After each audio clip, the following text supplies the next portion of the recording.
Rebirth of contract lovers episode 5। Siddharth Kajal को kiss ही कर रहा था कि तभी उन्हें डोर नॉक होते हुए सुनाई दिया, जिसे सुन सिद्धार्थ को न चाहते हुए भी काजल को छोड़ना पड़ा। उससे छूटे ही काजल अपना हुलिया ठीक करने लगी। सिद्धार्थ ने बाहर खड़े इंसान को कम इन कहा तो एक वेटर आया और सिर झुकाकर पूछा, सिर कुछ चाहिए?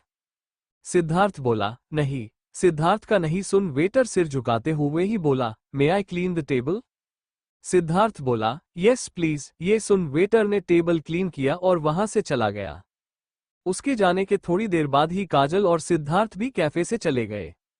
दोनों ही पार्किंग में आकर सिद्धार्थ के कार में बैठ गए। वैसे तो काजल अपने कार में ही आई थी, पर इतने दिन बाद उसे सिद्धार्थ के साथ टाइम स्पेंड करने को मिला था, इसीलिए उसने ड्राइवर से कहकर अपना कार घर भिजवा दिया था। कार में बैठते ही सिद्धार्थ ने कार भागा दी। सिद्धार्थ आज अपनी येलो फरारी में आया था। कैफे टाउन से थोड़ा दूर था। वो आसपास की जगह काफी सुंदर थी। उसने कार का ऊपरी हिस्सा खोल दिया, जिसके कारण दोनों को बहुत फ्रेश महसूस हो रहा था। अब तक शाम हो चुकी थी। आज पूर्णिमा था, जी वजह से काजल चांद के रोशनी में हीरे की तरह चमक रही थी। काजल के बाल हवा में उड़ रहे थे, जिसे देख सिद्धार्थ काजल के खूबसूरती में ही खो गया।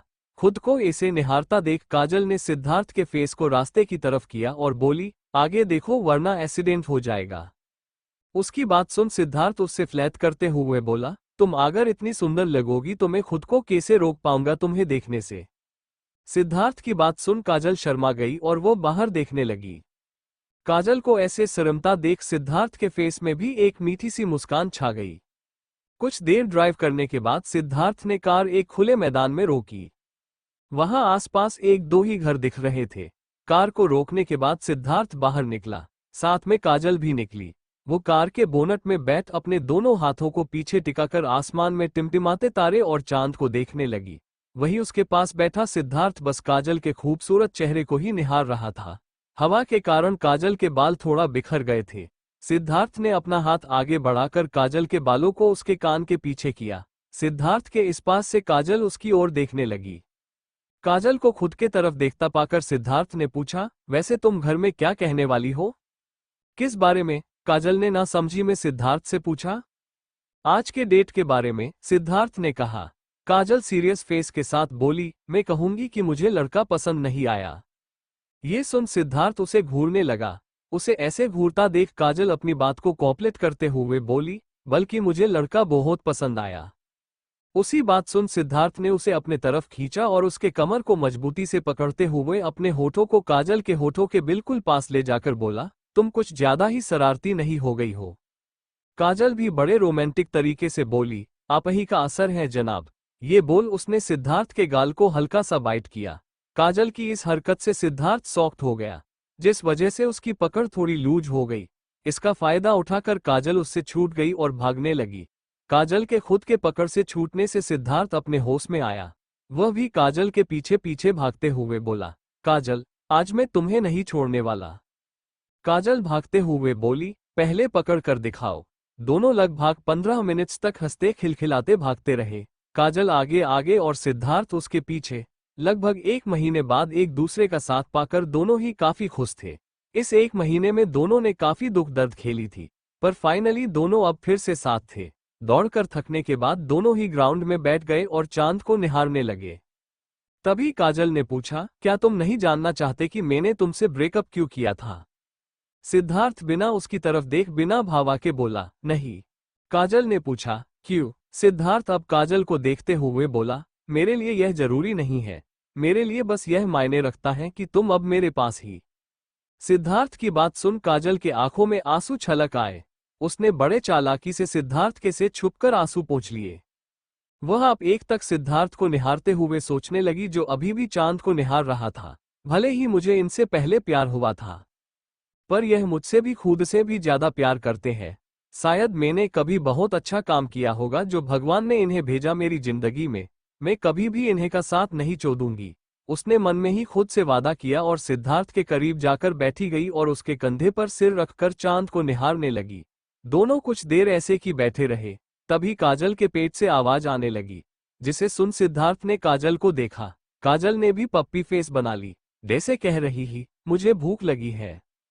काजल की क्यूटनेस देख सिद्धार्थ ने काजल के होठों पर हल्के से किस किया और उठ गया।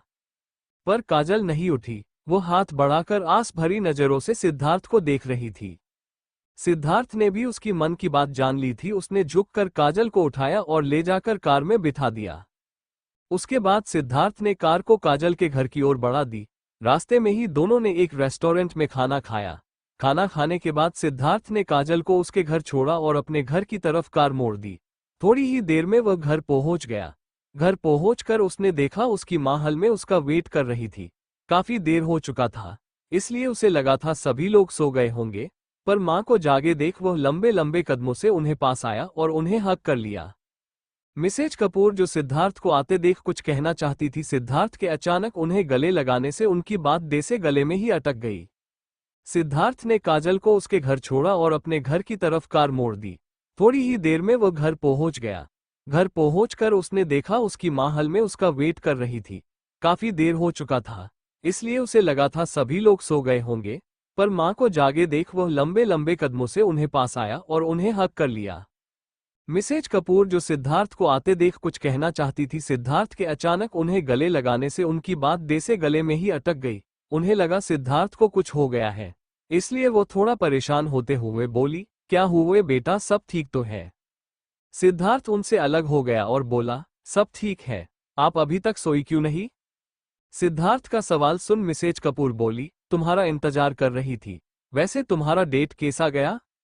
डेट की बात सुन सिद्धार्थ के फेस में बड़ी सी मुस्कान आ गई। उसने मुस्कुराते हुए कहा, अच्छी गई माँ, और मुझे लड़की पसंद है।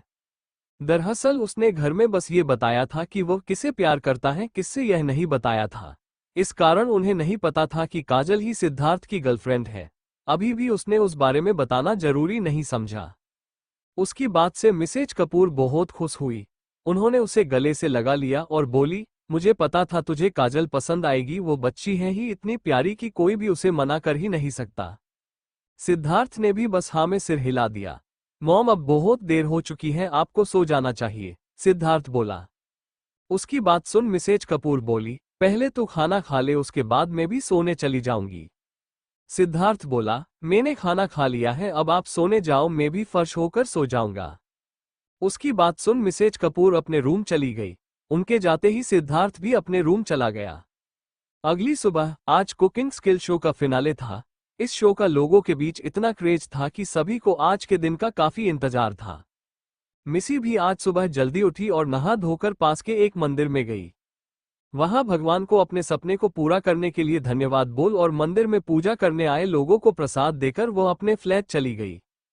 उसने जल्दी जल्दी ब्रेकफास्ट बनाया और मयंक को फोन करके आपने की फ्लैट बुला लिया ब्रेकफास्ट करने के लिए। जब तक मयंक आता वो तैयार होने अपने रूम चली गई। थोड़ी ही देर में वो तैयार होकर बाहर आए, तभी उसे डोरबेल बजने की आवाज आई। उसने दरवाजा खोला तो मयंक अपने ऑफिस लुक में खड़ा था। मयंक ने जब मिसी को देखा तो एक पल के लिए देखता ही रह गया। आज मिसी और दिन से काफी अलग लग रही थी। मिसी ने आज व्हाइट शर्ट पहनी थी जिसका स्लीव 3/4 था। नीचे लाइट ब्राउन कलर का ट्राउजर, लेफ्ट हैंड में घड़ी, बालों को हाई पोनीटेल किया हुआ थे। आंखों में पतली आईलाइनर की लाइन खींची हुई थी। आंखों के आखिरी छोर पर व्हाइट काजल, होठों पर न्यूड कलर का लिपस्टिक, मतलब कि मिसी आज बहुत ही सुंदर लग रही थी। मयंक को ऐसे दरवाजे में ही खड़ा देख मिसी में 2-3 बार उसे आवाज दिया। मिसी की आवाज सुन उसे भी होश आ गया। वो अंदर आकर ब्रेकफास्ट करने लगा। ब्रेकफास्ट करने के बाद दोनों नीचे चले गए। मयंक पार्किंग से कार निकलने लगा, तब तक मिसी गेट पर उसका इंतजार करने लगी। थोड़ी देर में मयंक कार लेकर आ गया। मिसी भी उसमें बैठी और दोनों चल दिए वेन्यू की ओर। कुछ देर बाद दोनों ही वेन्यू के गेट में खड़े थे। आज ऑडिटोरियम को बाहर से ही बहुत अच्छे तरीके से सजाया गया था। मिसी मयंक के कार से उतरकर जैसे जैसे अंदर जा रही थी उसकी हैरानी बढ़ती जा रही थी, क्योंकि ऑडिटोरियम बस बाहर से ही नहीं अंदर से तो और सुंदर तरीके से सजाया गया था। मिसी सीधे ग्रीन रूम चली गई। अभी शो के स्टार्ट होने में कुछ देर था। ग्रीन रूम में अभी कारण बैठा हुआ था। कारण की नजर जैसे ही मिसी पर पड़ी, थोड़ी देर के लिए जैसे वह भी उसे देखता ही रह गया। थोड़ी देर बाद साहिबा आई। उसने आज बहुत सुंदर नेवी ब्लू कलर की बॉडीकॉन ड्रेस पहन रखी थी। खुले बाल, चेहरे पर मेकअप, ब्लैक होल में वो किसी मॉडल की तरह लग रही थी। उसने मिसी और करण दोनों को हाय कहा और अपने सीट में जाकर बैठ गई। थोड़ी देर बाद अनंत और लक्की भी आ गए। अनंत पहले को तरह बिना किसी भावा से अपने सीट में जाकर बैठ गया। वही लक्की मिसी के पास जाकर बैठ गया। उसने सभी को हाय कहा। उसने मिसी को देखते हुए बड़े ही उत्साह से उसे पूछा, क्या सच में तुम ही हो जो ममास सीक्रेट नाम की टिफिन बनाती हो? मिसी ने बस हाँ में सिर हिला दिया। लक्की उससे आगे बोला, वैसे तो मैंने तुम्हारी टिफिन टेस्ट नहीं की है, पर लोगों के मुंह से काफी तारीफ सुनी है। ये बोल वो मिसी के काफी करीब जाकर बैठ गया। मिसी उससे काफी अनकंफर्टेबल हो रही थी। ऊपर से उसे पता था कि उसके और मयंक के बारे में पोस्ट करने वाला इंसान और कोई नहीं था। पहले तो उसे लगता था शायद लक्की काफी मजाकिया और फ्रेंडली टाइप का लड़का है, पर आज उसे उसके चेहरे पर चालाकी साफ दिख रही थी। दरअसल हुआ ये था कि मयंक और सिद्धार्थ को ही कॉलेज टाइम से ही हैकिंग सीखा था, बस शौक के लिए। जब उसके और मिसी के बारे में उसने वो देखा लग उसने उस पोस्ट करने वाले का आईपी एड्रेस निकाला था। वहां उसे पता चला कि यह अकाउंट लक्की की है। इस बारे में उसने मिसी को भी बता दिया। मिसी उससे बचने के लिए अपने सीट से उठी। उसे ऐसे उठता देख सभी लोग चौंक गए। ग्रीन रूम में बस वो पांचों ही बैठे थे। उसे ऐसे अचानक उठता देख लक्की कुछ पूछने ही वाला था कि मिसी बोली, वो मुझे वॉशरूम जाना है। ये बोल वो बिना लक्की की बात सुन वहां से निकल गई। उसको ऐसे भागते देख साहिबा, कारण और अनंत को हंसी आ गई। सभी मुंह दबाते हुए लक्की को देख हंस रहे थे। लक्की को बहुत ज्यादा इंस्टेंट फेल हो रहा था, जिस वजह उसके हाथ की मुठिया कस गई। मिसी उससे बचने के लिए अपने सीट से उठी। उसे ऐसे उठता देख सभी लोग चौंक गए। ग्रीन रूम में बस वो पांचों ही बैठे थे। उसे ऐसे अचानक उठता देख लक्की कुछ पूछने ही वाला था कि मिसी बोली, वो मुझे वॉशरूम जाना है। ये बोल वो बिना लक्की की बात सुन वहां से निकल गई। उसको ऐसे भागते देख साहिबा, कारण और अनंत को हंसी आ गई। सभी मुंह दबाते हुए लक्की को देख हंस रहे थे।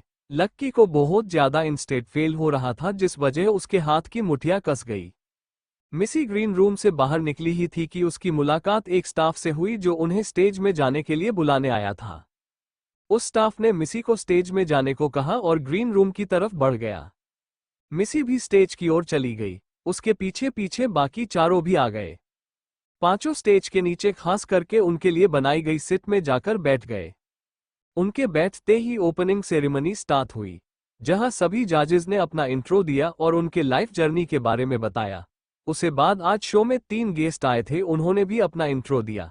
इन गेस्ट में 2 यूरोपियन थे और एक जापानीज गेस्ट थोड़े बुजुर्ग थे। वह जापानीज में ही अपना इंट्रो दे रहे थे और एक ट्रेसलेटर उनकी कही बातें हिंदी में ट्रेसलेट कर रही थी। मिसी उनकी कही बातें बड़े ध्यान से सुन रही थी। वो उनकी बातों से खुद को काफी रिलेट कर पा रही थी। खैर ये सब होने के बाद अब पांचों कंटेस्टेंट की अब तक की जर्नी और उनका स्ट्रगल भी दिखाया गया था। वो साहिबा के बारे में जानकर काफी इम्प्रेस थी। वैसे तो उस इंटरव्यू में उसे सभी के बारे में थोड़ा बहुत पता चल गया था, पर अभी अच्छे से उनके बारे में स्टेज में लगी स्क्रीन पर दिखाया जा रहा था। सबसे लास्ट में मिसी के बारे में दिखाया जा रहा था। कैसे वो पढ़ने के लिए कोलकाता के एक छोटे से शहर से पढ़ने के लिए दिल्ली आए। दिल्ली में आकर उसने खुद को स्वावलंबी बनाने के लिए कैसे अपने छोटे से फ्लैट में रहकर उसकी छोटी सी बिजनेस खोली, टिफिन की बिजनेस।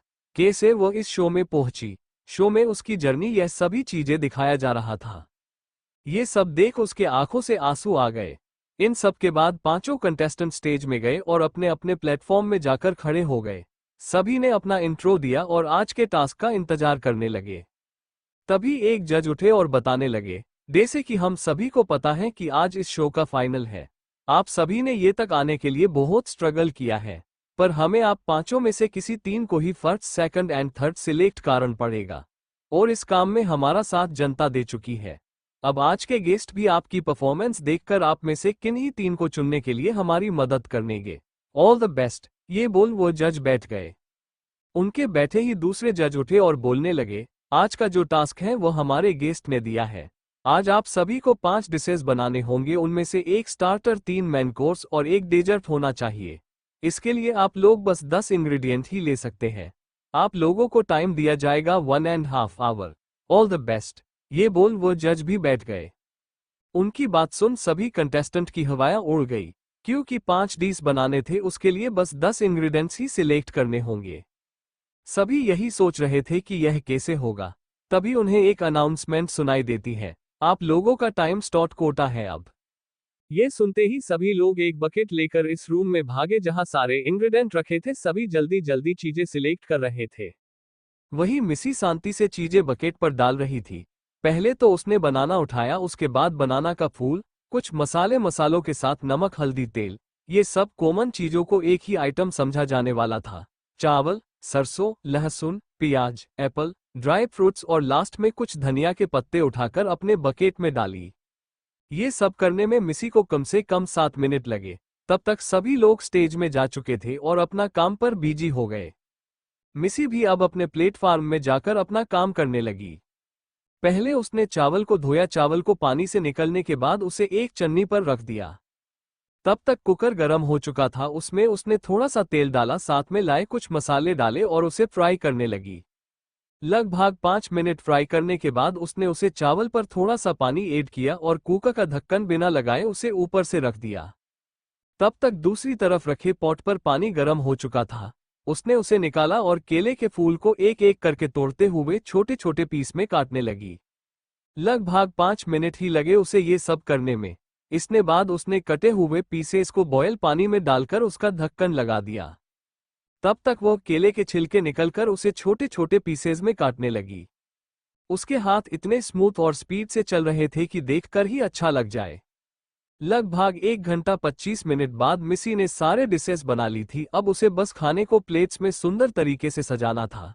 उसने 5 प्लेट्स लिए और उसमें सुंदर तरीके से सभी डिशेस को सजाने लगी। तब तक वार्निंग बेल भी बज चुकी थी। सभी लोग फोकस के साथ अपना काम कर रहे थे। तभी फाइनल बेल बाजी। यह बेल बजते ही सभी लोग अपने अपने जगह से 2 कदम पीछे हो गए।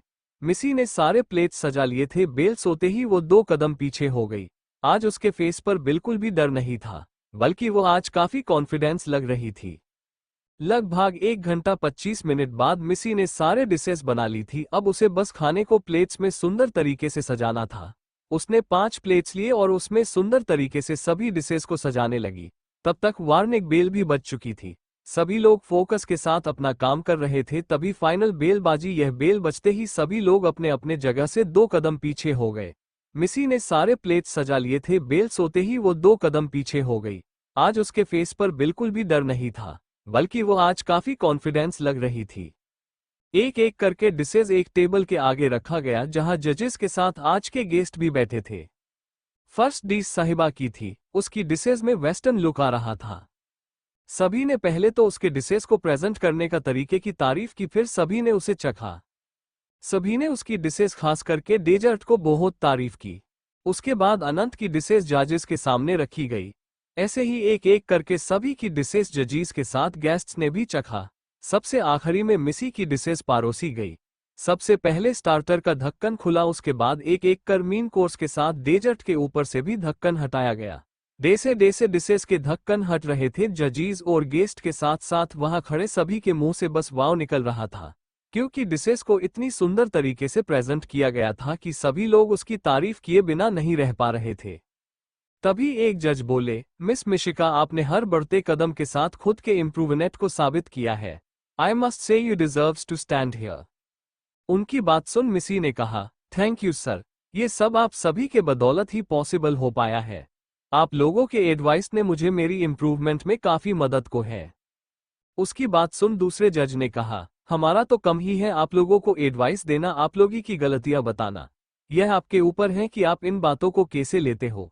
आपको जैसे लोगों के देखकर लगता है कि हमारी कही गई बात किसी के लिए कितने मायने रखती है। ये बोल वो चुप हो गए। फिर सभी ने मिसी के खाने को टेस्ट किया। खाना टेस्ट करने के बाद वही लेडी जज बोली, मिस मिशिका, आप कभी भी हमें डिसअपॉइंट नहीं करती। इसका टेस्ट बहुत अच्छा है। सभी डिशेस टेस्ट एक दूसरे से काफी अलग और काफी यूनिक है। तभी एक जज बोले, मिसेज घोष सही कह रही है, आपकी सभी डिशेस की टेस्ट काफी अलग और यूनिक है। आपके डिशेस में ट्राइबल लोगों के खाने के टेस्ट के साथ एक मॉडर्न तड़का भी है जो डिशेस को काफी यूनिक है। सबसे अच्छा मुझे आपके डिशेस में मेन कोर्स सबसे अच्छा लगा। इसका यूनिक प्रेजेंटेशन से लेकर इसका टेस्ट तक सब परफेक्ट है। इस राइस को जो आपने केले फूल के छिलके को एक फूल के जैसे बनाकर उसके बीचों बीच जो चावल को डाला है, यह मुझे बहुत पसंद आया। ऊपर से इसका टेस्ट पूरा करता है ये केले की फूल की सब्जी और धनिया की यह चटनी। उनकी बात सुन मिसी मुस्कुराते हुए उन्हें थैंक यू कहती है। तभी एक गेस्ट उससे पूछते हैं, वैसे आपने बताया नहीं कि आप इस आल कोर्स को क्या नाम देना चाहेंगी। उसकी बात सुन मिसी कुछ सोचते हुए बोली, नोमो, मैं इस डिश का नाम नोमो देना चाहूंगी। ये बोल वह एक्सप्लेन करते हुए बोली, क्योंकि ये दिया नॉर्थ ईस्ट इंडिया की ट्राइबल्स के डिशेस के मैंने मॉडर्न टेस्ट भी मिक्स किया है, इसलिए नाथ का नो और मॉडर्न का मो। उसकी बात सुन सभी लोग मुस्कुरा दिया। तभी एक जज बोलो, अभी आप जा सकती हैं, अब सभी को रिजल्ट थोड़ी देर बाद पता चल जाएगी। उनकी बात सुन मिसी के साथ बाकी के 4 लोग भी स्टेज से नीचे उतरकर स्टेज के पास ही लगी अपने अपने सीट्स पर जाकर बैठ गए। इसके बाद वहां अलग अलग परफॉर्मेंस होने लगी। लगभग 1 घंटे तक परफॉर्मेंस चली। तभी एक होस्ट आया, वो बोला, जैसे कि अब सभी को पता है कि आज इंडिया का फर्स्ट एंड ओनली ऐसा शो जो लाइव आता है और इंडिया वालों का पसंदीदा शो कुकिंग स्किल का आज फाइनल है। आज हमें पता चलेगा कि कौन बनेगा इंडिया का अगला मास्टर शेफ। सभी लोग उस होस्ट को बात बड़े ध्यान से सुन रहे थे। वो काफी प्रोफेशनली बात कर रहा था। वह आगे बोला, मुझे आप सभी को ये बताते हुए बहुत खुशी हो रही है कि अभी इस शो को 10 मिलियन से भी ज्यादा लोग देख रहे हैं। मैं सभी को इस शो को इतना सारा प्यार देने के लिए धन्यवाद कहना चाहता हूँ। ये बोल वो हल्का सा झुका, फिर बोला, ज्यादा देरी ना करते हुए हमारे जजेस के साथ हमारे गेस्ट्स को भी बुलाना चाहता हूँ ताकि ज्यादा न देर करते हुए इस शो के विनर का नाम अनाउंस करे। उसके ये कहने भर से ही सभी जजेस के साथ तीनों गेस्ट्स भी अब स्टेज पर खड़े थे। तभी एक जज बोले, जैसे कि हर एपिसोड में मैं ये कहता हूँ कि आप सभी ने अच्छा किया, पर आप ही में से किसी ने अपना 110% दिया, जो साथ में उसे जानता ने भी बहुत सारा प्यार दिया। अगर आज आप ये शो नहीं जीतेंगे तो भी यह मत सोचना कि आप किसी से कम हैं। आप आज उस जगह पर खड़े हो जहां आने का बस लोग सपना ही देखते हैं। खैर, जनता का प्यार और हमारे साथ साथ आज के गेस्ट के एक्स्ट्रा पॉइंट को मिलाकर हमें हमारे 3 फाइनलिस्ट मिल गए हैं। ये बोल वह जज चुप हो गए। जज बोले, जैसे कि हर एपिसोड में मैं ये कहता हूँ कि आप सभी ने अच्छा किया, पर आप ही में से किसी ने अपना 110% दिया, जो साथ में उसे जानता ने भी बहुत सारा प्यार दिया। अगर आज आप ये शो नहीं जीतेंगे तो भी यह मत सोचना कि आप किसी से कम हैं। आप आज उस जगह पर खड़े हो जहां आने का बस लोग सपना ही देखते हैं। खैर, जनता का प्यार और हमारे साथ साथ आज के गेस्ट के एक्स्ट्रा पॉइंट को मिलाकर हमें हमारे 3 फाइनलिस्ट मिल गए हैं। ये बोल वो जज चुप हो गए। उनकी बात को आगे बढ़ाते हुए दूसरे जज अपने पीछे लगी स्क्रीन से साइड हो गए, जहां 3 नाम झलक रहे थे। सभी लोग उन नामों को पढ़ रहे थे। तभी कोई चिल्लाया, नहीं, यह नहीं हो सकता, ये सब झूठ है। सभी ने आवाज की तरफ देखा। वहां लक्की खड़ा था, जो स्क्रीन में झलकते हुए नामों को देख चिल्लाया था। वो फिर चिल्लाया, नहीं नहीं, यह नहीं हो सकता, यह मेरा नाम न होकर इसका नाम कैसे आ सकता है। वो मिसी की तरफ पॉइंट करके बोला। उसे ऐसे पागलों जैसे हरकत करते हुए सभी लोग देख रहे थे। जब सभी ने उसकी लास्ट लाइन सुनी तो सभी अब कैंपुसन में मिसी को देखने लगे। मिसी बस बिना किसी भाव के लक्की को देख रही थी। आप लोगों ने अंदाजा लगा ही लिया होगा क्या हुआ होगा, खैर फिर भी क्लियर तो करना ही पड़ेगा। दरअसल हुआ ये था कि स्टेज में लगी स्क्रीन में 3 नाम फ्लैश हो रहे थे। वो नाम थे साहिबा खान, अनंत सहनी और मिशिका शर्मा। लक्की पूरा बेफिक्र था। उसे फुल कॉन्फिडेंस या यूं कहे कि ओवर कॉन्फिडेंस था अपने ऊपर कि वो टॉप 3 में तो जरूर आएगा। जब लक्की ने वहां अपने नाम की जगह मिसी का नाम देखा तो उसे खुद के आंखों पर भरोसा ही नहीं हुआ। उसे कभी नहीं लगा था कि उसके पहलाए हुए जल के बाद भी मिसी का नाम कैसे टॉप 3 में आ सकता है। लक्की कभी हंसते हुए तो कभी गुस्से से, ये कैसे हो सकता है, यह मेरे फेंके हुए जल के बाद भी कैसे टॉप 3 में आ सकती है। सभी लोग उसे ऐसे पागलों जैसी हरकत करते हुए देख रहे थे, साथ में उसके कहे हुए बातों को समझने की कोशिश कर रहे थे। सारे स्टाफ के बीच खुसुर फुसुर होना स्टार्ट हो गई। सारे जजीज एक दूसरे को देख रहे थे। वही तीनों गेस्ट्स फॉरेनर थे, वो बस ये समझने की कोशिश कर रहे थे कि यह हो क्या रहा है। तभी स्टाफ में से कोई बोला, आप कहना क्या चाहते हैं? मैंने ये शो जितने और इस लड़की को मिसी को पॉइंट करते हुए मेरी सबसे बड़ी कंपीटिटर को इस शो को निकलने के लिए सोशल मीडिया में वो अफवाह फैलाई और 2 दिन तक इसके वोटिंग पॉइंट्स 100 से ज्यादा नहीं थे, तो ये कैसे टॉप 3 में आ सकती है। लक्की गुस्से में सब सच बोलता गया। वही उसकी बात सुन सभी लोगों को पता लग चुका था कि वह किस पोस्ट और अफवाह की बात कर रहा है। ये जानकर वहां खड़े सभी लोग लक्की को अजीब तरह से घूरने लगे। उनके घूरने से लक्की को भी अंदाजा हो गया था कि वो गुस्से में वह भी बोल गया को उसे नहीं बोलना चाहिए थे। वही खुद के मुंह से सारा सच उगलते देख मिसी के फेस पर एक सरकासिम वाली स्माइल थी, जिसे लक्की ने देख लिया। लक्की जो पहले ही बहुत गुस्से में थे, मिसी की स्माइल देख उसका गुस्सा बहुत ज्यादा बढ़ गया। उसका गुस्सा अब आउट ऑफ कंट्रोल हो गया। वो तेज कदमों से मिसी के पास गया और उसका गला पकड़कर बोल, ये सब तेरी ही वजह से हुई है। तू नहीं होती तो आज टॉप 3 में मेरा नाम आता और मैं अपने दादाजी को प्रूफ कर सकता था कि मैं भी उनके डे से शेफ बन सकता हूँ। अगर आज मैं टॉप 3 में नहीं पहुंचा तो तुझे भी नहीं पहुंचने दूंगा। ये बोल वो काफी जोर से उसका गला दबा रहा था। वही मिसी को सांस लेने में दिक्कत हो रही थी।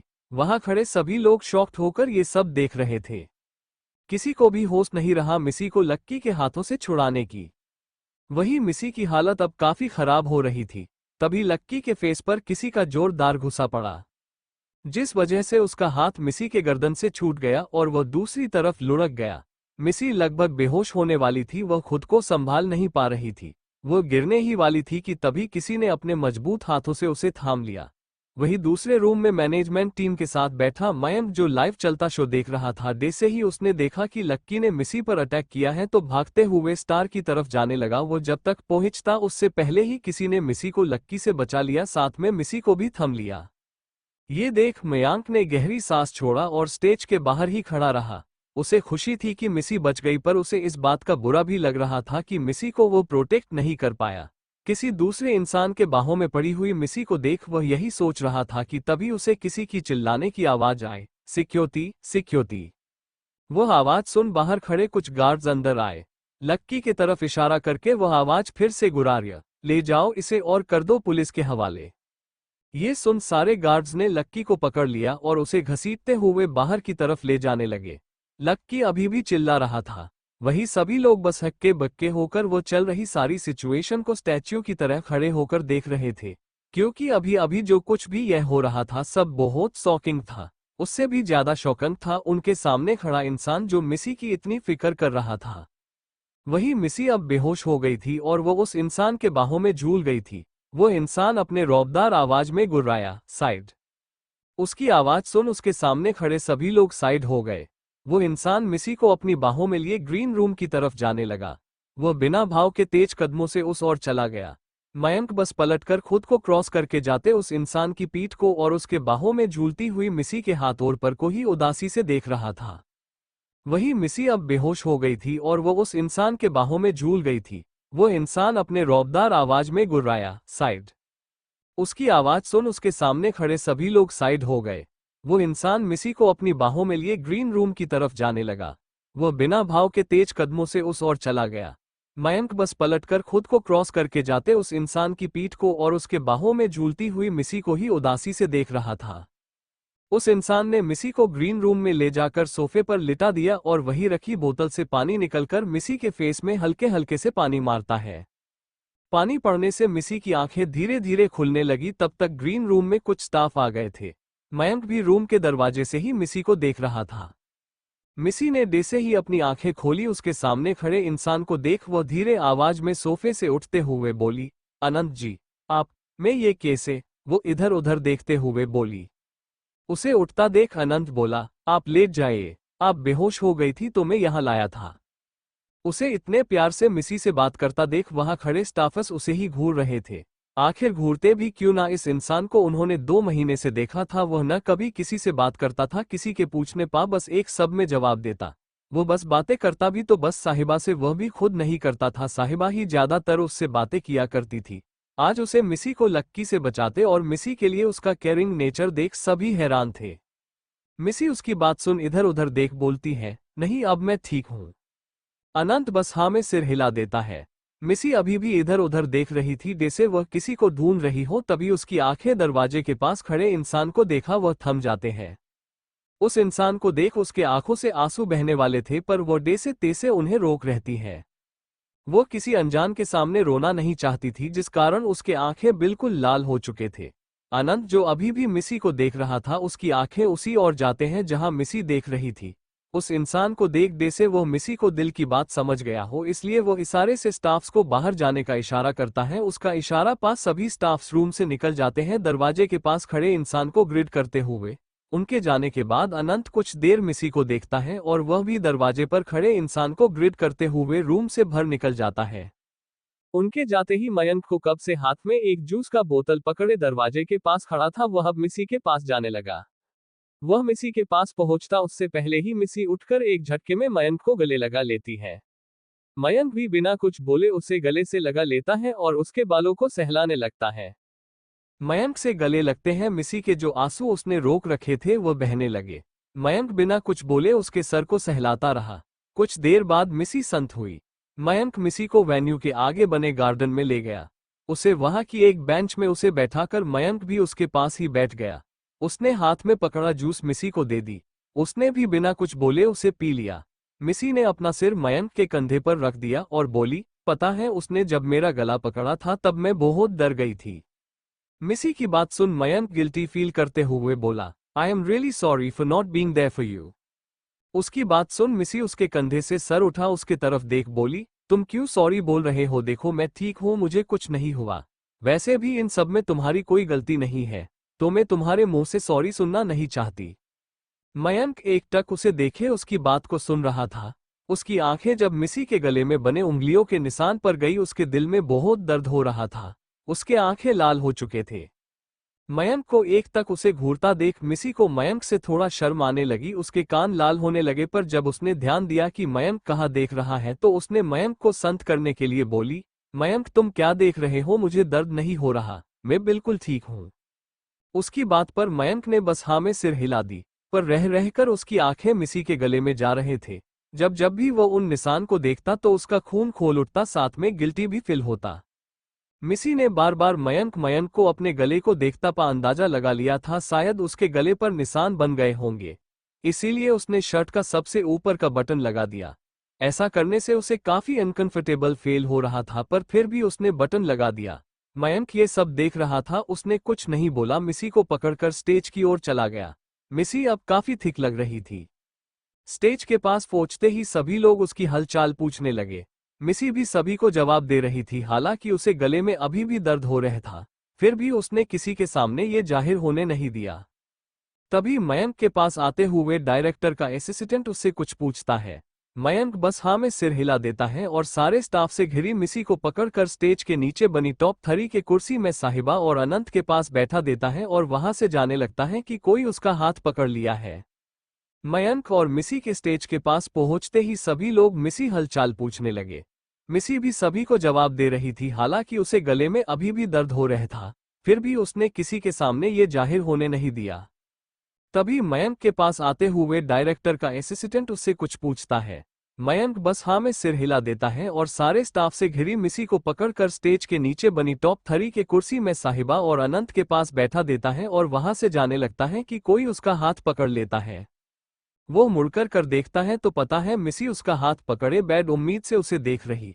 उसे पता था आज की घटना से वह काफी डर गई है। मयंक मिसी से अपना हाथ छुड़ाते हुए बोला, डरो मत, मैं कहीं नहीं जा रहा, यही हूँ। ये बोल उसने एक और इशारा किया। मिसी ने भी देखा वहां कमरा मैन और डायरेक्टर बैठे थे और वहां एक कुर्सी खाली थी और यह मयंक के लिए थी। मिसी फिर भी मयंक को जाने देना नहीं चाहती थी। तभी किसी ने पीछे से उसके कंधे पर हाथ रखा, जिससे वो थोड़ा सहम गई, पर पीछे से आती आवाज को सुन वो पलट कर देखने लगी। वहां साहिबा बेटी थी। उसी ने मिसी के कंधे पर हाथ रखा हुआ था। वो शांति से बोली, कुछ नहीं होगा, मैं और अनंत हैं ये। वैसे भी मिस्टर मयंक यहाँ तुम्हारे साथ नहीं बैठ सकते, शो फिर से शुरू होने वाला है। दरअसल हुआ ये था कि जब मिसी को लक्की ने अटैक किया था तब सभी लोग इतना चौंक गए थे कि क्या करना है किसी को कुछ समझ में नहीं आ रहा था, जिस वजह से कोई भी कमरा बंद करना भूल ही गया था। जैसे कि यह शो लव चल रहा था, सारे लाइव स्ट्रीमर्स को ये सब दिखाई दे रहा था। तभी मयंक ने सभी चिल्लाते हुए कहा था, turn off that all dam cameras. उसे इतने गुस्से में चिल्लाता देख सभी जन बहुत डर गए और सारे लाइव स्ट्रीमर्स को बांध कर दिया गया। वैसे भी इस शो का स्पॉन्सर होकर भी मयंक ने कभी भी किसी भी चीज में कभी दखल नहीं दी थी। शो में ली जाने वाली सारे फैसले स्टाफर्स ही लेते थे, पर आज मयंक को इतने गुस्से में देख उन्होंने कुछ कहे बिना उसकी बात मान ली। वैसे भी यह सब लाइव स्ट्रीम में दिखाना सही भी नहीं होता, फिर भी सारी सिचुएशन की वीडियो किसी स्टाफ ने सोशल मीडिया में डाल दिया था, जिसके बारे में किसी को पता नहीं था, होता भी कैसे। इतनी टेंशन के बीच किसको मोबाइल चलाने की सुध रहती। खैर इसीलिए थोड़ी देर पहले डायरेक्टर का असिस्टेंट आया था शो तो आगे बढ़ने की इजाजत मांगने के लिए। खैर बढ़ते हैं कहानी की तरफ। साहिबा की बात सुन मिसी ने मयंक को देखा। मयंक ने बस हाँ में सिर हिला दिया। मयंक ने मिसी के हाथ से अपने कोट को छुड़ाया और साहिबा को थैंक यू और मिसी का ख्याल रखने का बोलकर डायरेक्टर के पास चला गया। वही अनंत जो कब से मिसी के हाथ जो मयंक के कोट को पकड़ रखे थे उन्हें ही घूर रहा था। मयंक के वहां से जाते ही उसने वहां से नजर हटा ली और सामने स्टेज को देखने लगा। साहिबा भी मिसी से इधर उधर की बात करके उसका मन कुछ देर पहले हुए घटना से डाइवर्ट करना चाहती थी। थोड़ी देर बाद ही स्टेज पर फिर से जजेस के साथ साथ गेस्ट भी आ गए। तभी सभी को होस्ट को आवाज सुनाई दी जो बोल रहा था, हमें जिस घड़ी की कब से इंतजार थी वो घड़ी आ गई है। हमारे सारे जजीज के साथ हमारे गेस्ट भी स्टेज पर आ गए हैं। अब मैं हमारे टॉप 3 शेफ को भी स्टेज पर बुलाना चाहूंगा। अगले ही पल तीनों स्टेज पर खड़े थे। मिसी का दिल जोर जोर से धक धक कर रहा था जिसे वह साफ सुन पा रही थी। वो इतना घबरा रही थी कि वो सिर नीचे किए बार बार अपने निचले हाथ को चबाए जा रही थी। तभी एक जज बोले, आज सी शो के विनर साथ में मास्टर शेफ खिताब के हकदार हैं मिस मिशिका शर्मा। नाम सुन सभी ने तालियां बजा रहे थे। साहिबा और अनंत भी उसके लिए ताली बजा रहे थे। पर मिसी तो शौक होकर वैसे ही खड़ी रही। उसे तो विश्वास ही नहीं हो रहा था कि अभी अभी जज ने उसका नाम लिया था। वो वैसे ही खड़ी थी कि तभी उसे फिर से अपना नाम सुनाई दिया। वो बहुत खुश थी पर उसे समझ में नहीं आ रहा था कि इस खुशी को वह जाहिर करे कैसे। तभी एक जज ने आकर उसे एक व्हाइट कलर का कोट दिया जो मास्टर शेफ पहनते थे। उसने उसे पहन लिया। तभी दूसरे जज ने उसे शेफ की टोपी पहनी और एक जज ने आकर मास्टर शेफ के लोगो वाला एक ब्रूच उसके कोट में लगा दिया। इतना सब करने के बाद जापानीज गेस्ट ने मिसी को बड़ा सा चेक कार्ड थमाया जहां 25 लाख लिखा था। मिसी ने भी वो कार्ड ले लिया और फोटो खिंचवाने लगी। सभी जज से लेकर गेस्ट्स उसके साथ फोटो खिंचवाने लगे। वही साहिबा और अंत को भी 10 लाख और 5 लाख का चेक कार्ड पकड़ाया गया जहां 10 लाख के कार्ड में सेकंड पोजीशन और नेम के जगह पर साहिबा खान और 5 लाख के कार्ड पर थर्ड पोजीशन और नाम के जगह पर अनंत सहनी लिखा था। सभी लोग इन तीनों से फोटो खिंचवा रहे थे और कांग्रेचुलेट कर रहे थे। साहिबा को फर्स्ट पोजीशन न मिलने पर दुख नहीं था। वो मिसी के लिए खुश थी। उसे पता था इस खिताब की हकदार उससे ज्यादा मिसी थी। कुछ दिन पहले तक वह यह नहीं मानती थी पर जब से उसे पता चला कि मम्मास सीक्रेट नाम की टिफिन बिजनेस को कोई और नहीं मिसी चलती है, तब से उसकी सोच बदली। वो मुस्कुराती हुई मिसी को देख उसे आज से 2 महीने पहले की बात याद आती है जिसे याद कर उसके फेस पर एक मुस्कान थी। सभी लोग मिसी अनंत और साहिबा के साथ फोटो खिंचवा रहे थे, साथ में बढ़ाएं भी दे रहे थे। साहिबा बस मुस्कुराती हुई मिसी को देख रही थी। मिसी को देख उसे आज से 2 महीने पहले की बात याद आने लगी। फ्लैशबैक, आज से करीब 2 महीने पहले एक आलीशान से घर की डोरबेल बाजी। एक 15-16 साल की लड़की भागकर डोर के पास जा उसे झट से खोल दिए। वहां एक 20-22 साल का लड़का खड़ा था जिसने उस लड़की को देख एक टिफिन उसे पकड़ाया और वहां से चला गया। उसके जाते ही उस लड़की ने भी दरवाजा बंद किया और पीछे पलटी तो बुरी तरह से चौंक गई। उसके पीछे एक सुंदर सी 26-27 साल की लड़की खड़ी थी जो उसे घूर रही थी। वो छोटी लड़की अपने सीने में हाथ रखते हुए बोली, दीदी क्या करती हो आप, अभी हमें हार्ट अटैक आ जाता तो। उसकी बात सुन वो बड़ी लड़की बोली, हार्ट अटैक का तो पता नहीं पर बहुत जल्द तुम्हें पेट में अटैक आ जाएगा अगर तुम ऐसे ही बाहर का खाना खाती रहोगी तो। अगर कुछ खाना ही है तो हमें बता देती, हम बना देते। घर में ही शेफ के होते हुए तुम खाना बाहर से मंगवा कर खा रही हो। उसकी बात पर वो छोटी लड़की का मुंह बन गया। वो मुंह बनाए खड़ी ही थी कि तभी उस बड़ी लड़की के पीछे से एक आवाज आई, सबनम क्या आ गया हमारा ऑर्डर। उनकी बात सुन छोटी लड़की जिसका नाम सबनम था वह चाहते हुए बोली, हाँ मॉम आ गया। ये सुन मॉम बोली, तो वहां क्यों खड़ी हो, जल्दी इधर आओ, हम खाना है। कितने दिन से हमने मम्मास सीक्रेट का खाना नहीं खाया। उनकी बात सुन वो बड़ी लड़की अपनी मॉम को घूरते हुए बोली, मॉम आप भी इसका साथ दे रही हो। ये बोल उसने अपनी बहन की तरफ देखते हुए कहा। उसकी बात सुन मॉम बोली, इसके साथ का क्या मतलब है, हमने ही सबनम को ऑर्डर करने को बोला था। तभी सबनम बोली, देखो ना मॉम दी हमें इसके लिए डांट रही है। उसकी बात सुन मॉम बोली, साहिबा उसे डटना छोड़ो और आओ इसे एक बार टेस्ट करो, तुम रिग्रेट नहीं करोगी। उनकी बात सुन साहिबा गुस्से से बोली, मुझे नहीं खाना सुबह सुबह अनहेल्थी अनहाइजेनिक खाना। ये बोल वह सबमान और मॉम के साथ डाइनिंग में बैठ खुद के बनाए सैंडविच को चबाने लगी। वही सबनम और मॉम तो टिफिन से ही बिना प्लेट में परोस बनाना वेफल खाने लगी। दोनों खाते हुए खाने की तारीफ किए जा रहे थे। साहिबा बस अपना सैंडविच चबाते हुए उन दोनों को देख रही थी और मन में, क्या वो खाना सच इतनी अच्छी है कि यह लोग इसकी इतनी तारीफ कर रहे हैं। आज तक तो शायद दोनों ने मेरे बनाए हुए खाने की इतनी तारीफ कभी की होगी। ये सोचते सोचते उसे भी उसे चखने का मन कर रहा था, पर बेचारी कह भी नहीं सकती थी कि उसे भी वो चखना है। दोनों माँ बेटी इतने जल्दी जल्दी खा रही थी कि दोनों डेसे खाने की कंपटीशन कर रही हो। दोनों ने ही 5 मिनट में ही 3 वेफल्स खत्म कर दिए थे। अब बस चौथे नंबर का एक हिस्सा ही रह गया था, उसे भी मॉम ने उठा लिया था। साहिबा जो ललचाए आंखों से उस टुकड़े को देख रही थी, मॉम को उसे उठाता देख वह उदास हो गई, जिस वजह से अब वो बिना अपना नाश्ता खत्म किए उठने लगी तो अगले ही पल उसके प्लेट में वह लास्ट वेफल का टुकड़ा पड़ा था। उसने एक्साइटमेंट को आपने अंदर छुपाते हुए मॉम को देखा। तब तक मॉम उठकर चली गई थी। वो मॉम को देख ही रही थी कि एक हाथ उसके प्लेट पर आया और जैसे ही वह हाथ उस लास्ट पिस को उठा पता तब तक साहिबा ने उस हाथ को पकड़ लिया और उस हाथ की मालिक मतबल की मालकिन को घूर कर देखा। साहिबा को खुद को ऐसे घूरता देख सबनम क्यूट सा फेस बनाती हुई बोली, आप ही को नहीं खाना था न यह अनहेल्थी अनहाइजेनिक फूड। साहिबा ने उसे इग्नोर किया और प्लेट में रखे वेफल के पिस को मुंह में डाल लिया। जैसे ही उसने एक बाइट खाया, उसे वो इतना पसंद आया कि अगले ही पल प्लेट खाली हो चुका था। उस दिन के बाद से साहिबा भी मम्मास सीक्रेट की फैन बन गई थी। अब वह भी अपनी माँ और बहन के साथ अक्सर मम्मास सीक्रेट से टिफिन ऑर्डर कर कर खाया करती थी। साथ में वो उन डिशेस को बनाती थी जिसका टेस्ट बहुत अच्छा होता था। पर जो बात मम्मास सीक्रेट के खाने में थी, वो स्वाद वो कभी भी आपने खाने में नहीं ला सकती थी। तभी से उसे इस इंसान से मिलना था।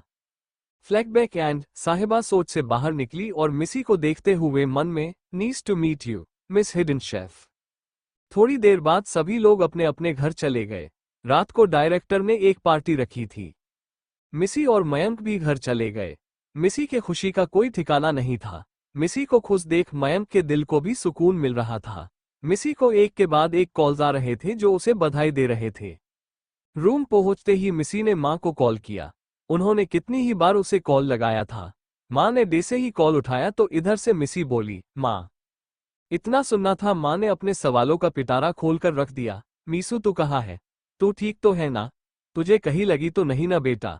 ये कहते हुए उनकी आवाज कांप रही थी, जिसे सुन मिसी को अंदाजा लग गया कि मां कितनी घबरा गई है।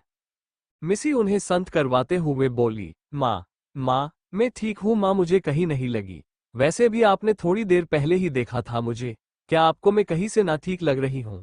वैसे सभी मुझे कॉल कर करके बधाइयां दे रहे हैं, वही आप हैं कि फोन हाथ में लेते ही आपने सवालों की लाइन लगा दी। मिसी उन्हें संत करवाते हुए बोली, माँ मैं ठीक हूँ माँ, मुझे कहीं नहीं लगी। वैसे भी आपने थोड़ी देर पहले ही देखा था मुझे। क्या आपको मैं कहीं से ना ठीक लग रही हूँ?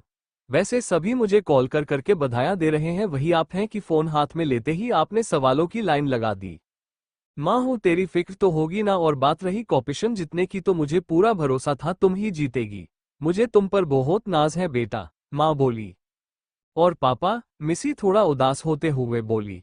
उसकी बात सुन माँ, तुम्हारे पापा कुछ नहीं बोलते पर मुझे पता है उन्हें भी तुम्हारे ऊपर नाज है। मिसी, क्या सच में? माँ हाँ, और यह मैं पूरा विश्वास के साथ कह सकती हूँ। तुम्हें मालूम नहीं है पर वो मुझसे छुपाकर फोन में तुम्हारा शो देखते थे। मिसी आप विश्वास से, सच में? माँ है, मैं तुमसे झूठ क्यों बोलूंगी भला। एक दिन मैंने उन्हें तुम्हारा शो देखते हुए देखा था। ये सुन मिसी के आंखों खुशी के आंसू आ गए। वो बोली, आपको तो पता ही है ना, मैं आप दोनों का सपना पूरा करने के लिए ही यह हूँ। माँ हाँ मेरा बच्चा, मुझे पता है और हम भी चाहते हैं कि तुम अपने सपने को पूरा करो। मिसी, थैंक यू माँ मेरा इतना साथ देने के लिए। ये सुन माँ थोड़ी भावुक होते हुए बोली, तू थैंक यू क्यों बोल रही है? हमें तो तेरे हर कदम पर साथ देना चाहिए, पर नहीं कर पाए, इसके लिए मुझे माफ कर देना।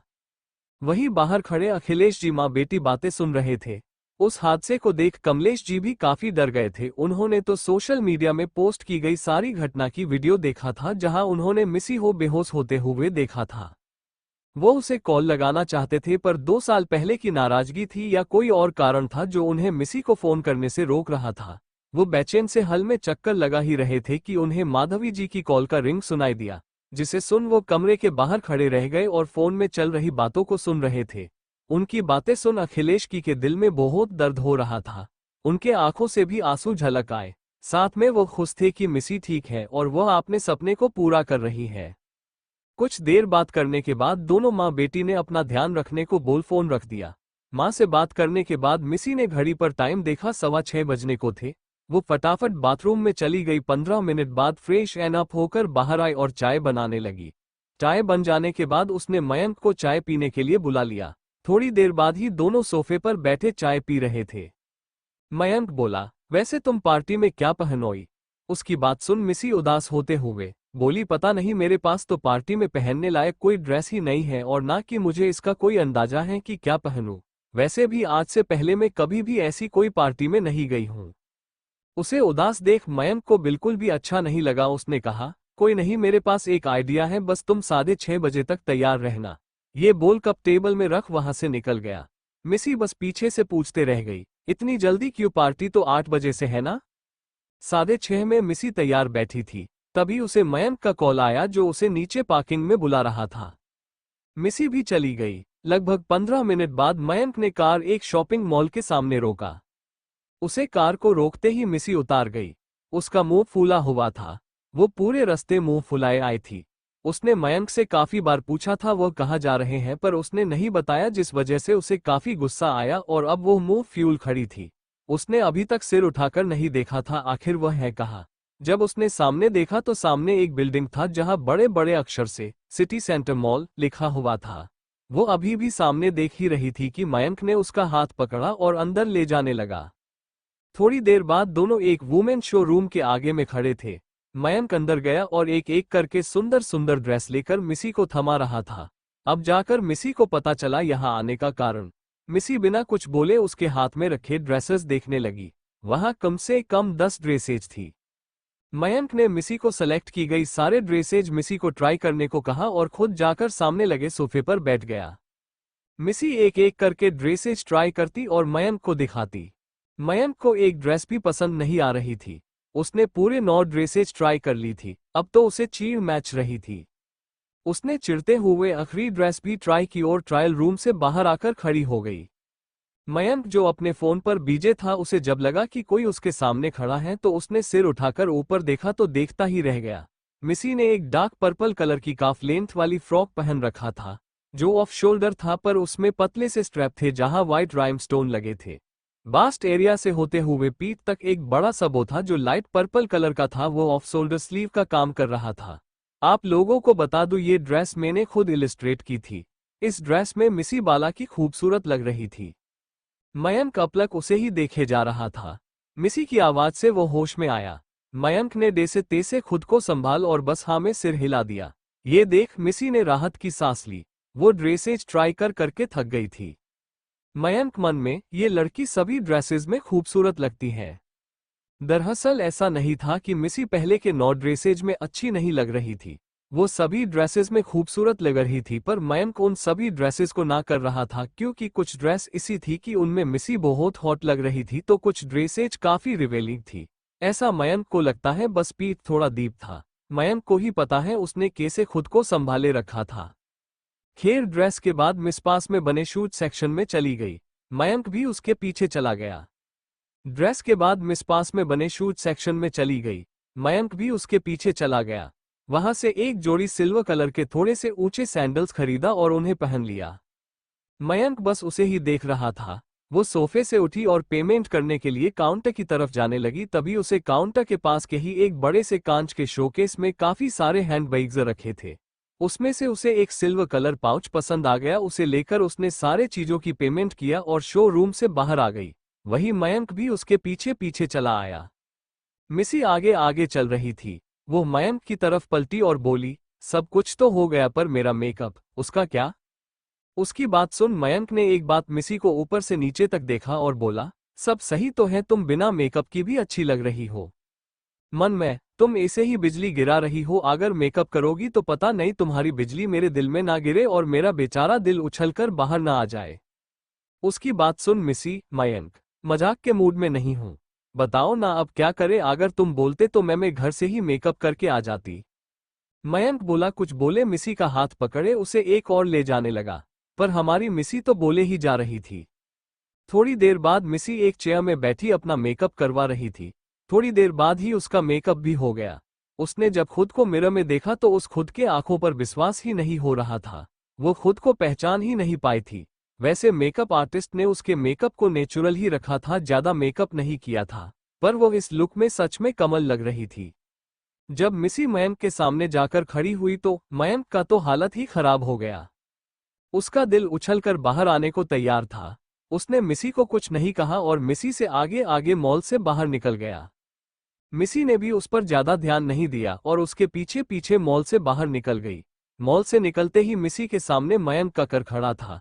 वो कार के पैसेंजर सीट में बैठी तो मयंक ने गाड़ी भागा दी। कुछ देर बाद ही दोनों अपने डेस्टिनेशन में पहुंच गए थे। मिसी कार से उतरती उससे पहले ही मयंक ने उसका हाथ पकड़कर उसे रुकने को कहा और पीछे के सीट से एक पैकेट लेकर उसे खोलने लगा, जहां एक बॉक्स के अंदर बहुत ही सुंदर पेंडेंट के साथ उसी से मैच करती स्टड ईयरिंग थी। मिसी मयंक को कंफ्यूजन से देखने लगी। वो जानना चाहती थी कि यह सब किसके लिए है। मयंक ने मिसी को पीछे मुड़ने को कहा। मिसी ने भी चुप वैसा ही किया। मयंक ने पेंडेंट को हाथ में लिया और उसे पहनने लगा। मयंक को ऐसा करता देख मिसी से अब चुप नहीं रहा गया। उसने पूछा, मयंक ये सब क्या है?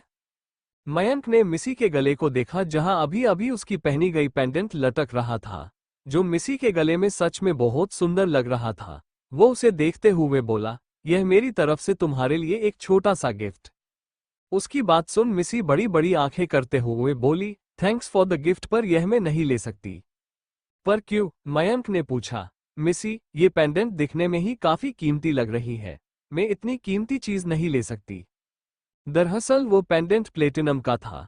मिसी ने 1.5 साल तक फैशन शोरूम पर काम किया था। उसे इन चीजों की पहचान थी। उसकी बात सुन मयंक हल्का सा मुस्कुराए और बोला, गिफ्ट प्राइस देखकर नहीं दिया जाता है, वो तो देने वाले के इच्छा के ऊपर होती है। और तो और फ्रेंड के दिए गिफ्ट को तो बिल्कुल भी पैसे के साथ कॉपर नहीं करना चाहिए। उसकी बात सुन मिसी ने बस हल्का सा मुस्कुरा दी। मयंक ने उसे उन स्टड्स को भी पहनने को कहा। मिसी ने उन्हें भी पहन लिया और दोनों कार से निकलाकर अंदर चले गए। जैसे ही वो लोग अंदर गए सभी की नजरें दोनों पर ही टिक गई। दोनों लग ही इतने सुंदर लगे थे। मिसी का जब मेकअप हो रहा था, मयंक भी मॉल के ही एक मेंस वेयर शोरूम में चला गया था। वो वहीं से रेडी होकर आया था। दरअसल यह mall Kapoors group of industry का ही था।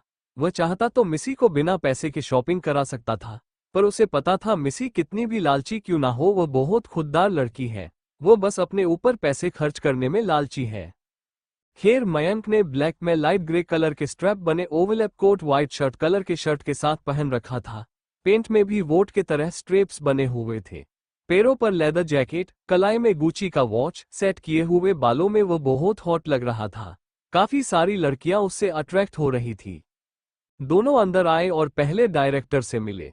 मयंक को देख डायरेक्टर खुश होते हुए बोले, ओह मिस्टर जोसेफ, अच्छा लगा आप आए, और मिस मिशिका आप आज बहुत सुंदर लग रही है। मयंक ने उन्हें हाथ मिलाते हुए हेलो कहा और मिसी ने सिर झुकाकर उन्हें थैंक यू कहा। वो उनके पास खड़े लड़के और एक औरत से मिलते हुए कहा, इनसे मिलिए, यह मेरी पत्नी आशा और यह मेरे बेटा अभिनाश। दोनों ने उन्हें भी ग्रेट किया। दोनों डायरेक्टर से कुछ देर बात करने के बाद दोनों वहां से दूसरी ओर चले गए, जहां कारण, साहिबा और अनंत खड़े बातें कर रहे थे। वो उनसे मिली और मयंक को भी उनसे मिलवाते हुए बोली, इनसे मिलिए, ये है मेरे बहुत अच्छे दोस्त मिस्टर मयंक जोसेफ। ये कहते वक्त मिसी के फेस पर बड़ी सी मुस्कान थी। सेहेबा, अनंत और कारण तीनों ने माइका से हाथ मिलाया। थोड़ी देर बातें करने के बाद अनंत एक और चला गया, जहां जूस से लेकर वाइन सब रखा गया था। वो एक स्टूल में बैठा बिना भाव के मिसी को देख वाइन पी रहा था। उसके आंखों में कुछ तो था जो किसी को पता नहीं चल सकता। तभी वहां मयंक आया और उसने एक सॉफ्ट ड्रिंक उठाई और उसका शिप लेते हुए अनंत को देखते हुए बोला, वैसे मिस्टर अनंत, मुझे आपसे थैंक यू बोलने था। मयंक की बात सुन अनंत मयंक की ओर बिना भाव के देखने लगा। वो डे से पूछना चाह रहा हो थैंक यू की बात के लिए। मयंक उसकी मन की बातों को समझते हुए बोला, वो आपने आज मिसी की जान बचाई थी, इसलिए। पता नहीं आप अगर नहीं होते तो मिसी। ये बोलते बोलते वह रुक गया। उसकी बात सुन अनंत थोड़ा रूढ़ होकर, उसे कुछ नहीं होगा, मैं उसे कुछ नहीं होने दूंगा। रही बात आपकी थैंक यू की, तो आपको थैंक यू बोलने की कोई जरूरत नहीं है। मैंने जो भी किया अपने लिए किया। उसकी बात सुन मयंक कंफ्यूजन से उसे देखने लगा। अनंत ने एक बार मयंक को देखा, फिर मिसी को, जो उन लोगों से कुछ दूर खड़ी साहिबा से बात कर रही थी। वो मिसी को देखते हुए ही बोला, because I like her. Mayank confusion से उसे देखने लगा। अनंत ने एक बार मयंक को देखा, फिर मिसी को, जो उन लोगों से कुछ दूर खड़ी साहिबा से बात कर रही थी। वो मिसी को देखते हुए ही बोला, बिकॉज आई लाइक हर। उसकी बात सुन मयंक को जितना शौक होना चाहिए था उतना नहीं होता। उसे देखती ऐसा लग रहा था कि वह ये पहले से जानता है। अनंत आगे बोला, और मुझे पता है कहीं ना कहीं आपके दिल में भी उसके लिए फीलिंग्स है। मयंक भी अब थोड़ा रूढ़ होकर, है ये बात सच है, आई लव हर। ये बोल उसने खाली हो चुकी हाथ के ग्लास को रखा और टेबल से दूसरा ग्लास लेकर वहां से चला गया। तभी वहां डायरेक्टर हाथ में माइक पकड़े बोल रहे थे, लेडीज एंड जेंटलमैन, आप सभी को पता ही है इस पार्टी का मकसद। हमारा शो आज खत्म हो गया है और आप सभी को बात दूं कि लगभग 20 मिलियन से भी ज्यादा लोगों ने इस शो की लाइव स्ट्रीम की, जो कि वाकई में चौंकाने वाला था। ये सब हमारे सारे स्टाफ, टैलेंटेड परफॉर्मर, जजेस और मिस्टर मयंक के कारण संभव हो पाया है। मैं मिस्टर मयंक को स्पेशली थैंक्स बोलना चाहता हूं, क्योंकि इतने बड़े कंपनी के प्रेसिडेंट होने के बावजूद उन्होंने खुद मैनेजमेंट का सारा काम देखा। उनके रहते हमें कभी भी मैनेजमेंट में कभी भी दिक्कत नहीं हुई। डायरेक्टर की बात सुन सभी लोग तालियां बजाने लगे। वह आगे बोलने लगे, मैं चाहता हूं कि मिस्टर मयंक भी 2 लाइन बोले। ये बोल उन्होंने मयंक के हाथ में माइक पकड़ा दिया। मयंक बोला, कॉन्ग्रेचुलेशंस फॉर योर अचीवमेंट्स। मुझे आप लोगों के साथ काम करके बहुत अच्छा लगा। आई मस्ट से आप सभी की हार्डवर्क और उत्साह के कारण ही यह सब संभव हो पाया है। आगे भी ऐसे ही हार्डवर्क करते रहिए। मुझे आशा है कि आगे भी हम एक साथ काम करेंगे। उसकी बात सुन सभी ने तालियां बजाई। पार्टी में गिने चुने 3-4 रिपोर्टर भी थे, जिन्होंने मयंक की काफी सारी फोटो खींची। यह एक पार्टी था को रिपोर्टर को क्वेश्चन पूछे की मनाही थी। जितने भी रिपोर्टर्स थे ये सब आर्टिकल ही छापते थे। मयंक अपनी बात कंप्लीट करके माइक डायरेक्टर को थमा मिसी के पास जा खड़ा हुआ। इसके बाद डायरेक्टर ने मिसी को भी कुछ बोलने को कहा। मिसी अब हाथ में माइक पकड़े खड़ी थी। उसे एक साइड से लोग घेर कर खड़े थे। मिसी, मैं क्या बोलूं, मैं मुझे कुछ समझ में नहीं आ रहा। मैं तो सभी को बस थैंक्स की बोल सकती हूं। अगर यह शो नहीं आती तो शायद मैं ये खड़ी भी नहीं हो पाती। डायरेक्टर सिर से लेकर उनकी टीम के मेहनत की बदौलत है मैं अपना टैलेंट सबके सामने दिखा पाए। जजेस की सीख ने भी मुझे बहुत हेल्प किया। मेरे फंस जिन्होंने मुझे इतना सपोर्ट किया उन्हें भी मैं थैंक्स बोलना चाहूंगी। वो लोग जिनके लिए थैंक्स बोलना बहुत ही छोटा होगा वो है मेरे माँ, पापा, मेरा सबसे अच्छा दोस्त मयंक। इन तीनों के बिना मैं शायद ही कुछ कर पाती। आखिर में बस मैं सभी को थैंक यू कहना चाहती हूँ। आगे भी ऐसे ही और शो जाए ताकि भविष्य में मेरे जैसे और लोगों को यह अपॉर्चुनिटी मिले। Thank you. इतना बोल उसने माइक डायरेक्टर को दिया और पहले जहां खड़ी थी वही आ गई। उसकी भी काफी सारी फोटोज खींची गई। डायरेक्टर ने मयंक और मिसी को थैंक यू कहा और सभी को पार्टी एंजॉय करने को कहा। मयंक और मिसी एक साथ खड़े होकर सॉफ्ट ड्रिंक पीते हुए बातें कर रहे थे कि तभी वहां एक सुंदर सी लड़की आई जिसने मिसी को देखते ही गले लगा लिया। ये थी निया, टॉप 10 कंटेस्टेंट में से एक। पार्टी में पहले के कंपीटिटर्स को भी बुलाया गया था। उसने मिसी से गले लगे हुए ही उसे कांग्रेचुलेट किया। मिसी उसे अलग होते हुए बोली, थैंक यू सो मच निया। निया, ये तुमने तो बाजी मार ली। सिर्फ थैंक यू से काम नहीं चलेगा, पार्टी भी चाहिए। उसकी बात सुन मिसी एक फेक स्माइल देते हुए बोली, अरे क्यों नहीं, पार्टी तो देना ही है। मिसी मन में बिहेव तो ऐसा कर रही है जैसे कि बहुत अच्छे दोस्त हो। मयंक जो मिसी के पास ही खड़ा था वह मिसी को ही देख रहा था। उसे देखकर पता चल रहा था कि मिसी इस लड़की के साथ बिल्कुल भी कंफर्टेबल नहीं है। वह मिसी को इस सिचुएशन से निकालने के लिए कुछ सोच ही रहा था। तभी उसे निया की आवाज सुनाई दी जो बोल रही थी, अरे मिशिका, तुम मुझे अपने दोस्त से नहीं मिलाओगी। उसकी बात सुन मिसी, अरे हाँ, मैं तो भूल ही गई। निया, यह मयंक जोसेफ है, मेरा दोस्त मयंक। ये है निया मिश्रा, ये भी टॉप 10 में थी। उसकी बात सुन मयंक ने हाँ में सिर हिला दिया। वही निया चहकते हुए मयंक से हाथ मिलाने ही लिए हाथ आगे बढ़ा देती है।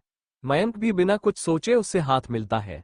तुरंत ही उसे रिग्रेट होता है क्योंकि निया उसके हाथ को बड़े अजीब तरह से छू रही थी। मयंक ने झट से अपना हाथ खींच लिया और मिसी को देखने लगा, जहां मिसी उन दोनों के पकड़े हुए हाथ को घूर रही थी। मयंक के हाथ छुड़ाते ही अब वो मयंक के हाथ को घूरने लगी। निया चहकते हुए, आपसे मिलकर अच्छा लगा मयंक। मिसी को अब बहुत गुस्सा आ रहा था। वो लड़की मयंक से अभी मिली थी और उसे उसके नाम से बुलाने लगी। मिसी खुद मयंक के कहने पर उसे नाम से बुलाने लगी थी, नहीं तो वह मिस्टर जोसेफ ही कहा करती थी। और उसे 2 महीने लगे थे मयंक को नाम से बुलाने में, पर ये लड़की 2 मिनट भी नहीं हुए इसे मयंक से मिले और अभी से यह उसे नाम से बुलाने लगी। ये सोच सोच कर उसे बहुत गुस्सा आ रहा था। नेहा डे से मयंक से बात कर रही थी, वैसे ही उसके पास जा रही थी। ये देख मिसी का गुस्सा आउट ऑफ कंट्रोल होने ही वाला था, तभी नेहा का फोन बजा। वो फोन की तरफ देखने लगी। मिसी को यही सही वक्त लगा। उसने मयंक का हाथ पकड़ा और खींचकर होटल से बाहर ले जाने लगी।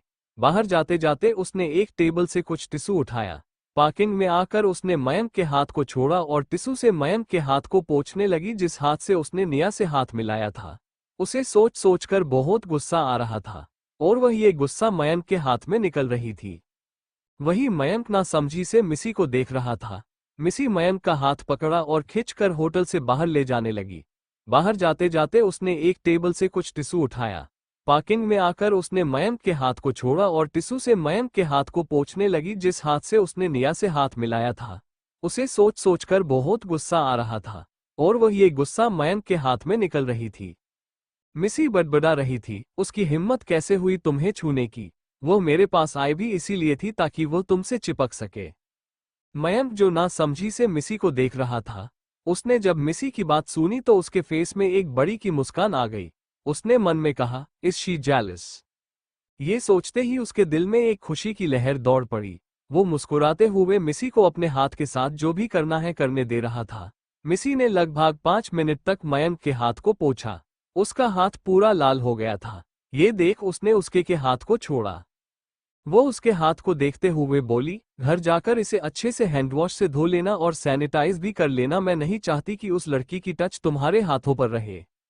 क्यों, उसे छुआछूत की बीमारी है? मयंक ने अपने हंसी को कंट्रोल करते हुए फेस पर सीरियसनेस लाते हुए पूछा।